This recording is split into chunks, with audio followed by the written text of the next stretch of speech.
Apakah perjalanan proyek KF-21 Boramae antara Korea Selatan dan Indonesia yang dirundung oleh utang dan kebocoran data penting akan berlanjut atau terhenti? Perjalanan proyek jet tempur KF-21 Boramae yang melibatkan Korea Selatan dan Indonesia penuh dengan tantangan.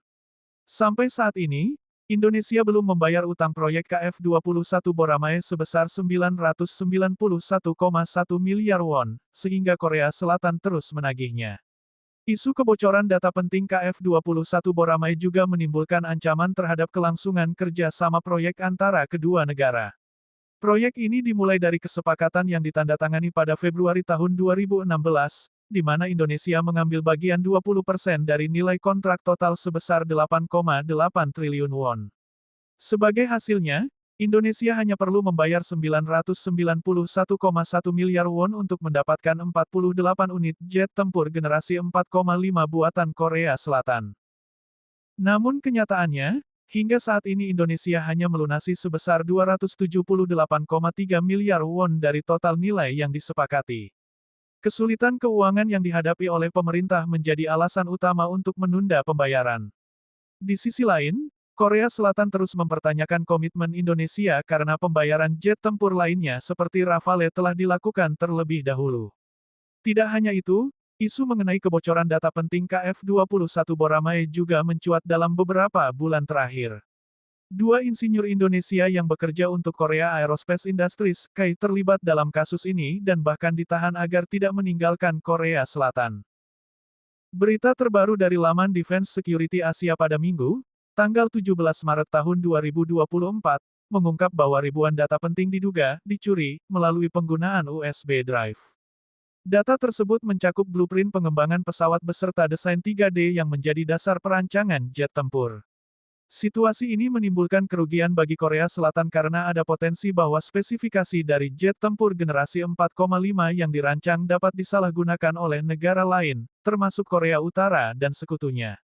Kebocoran data penting KF-21 Boramae ini dapat menyebabkan pelakunya terkena sanksi pidana sesuai dengan undang-undang yang berlaku.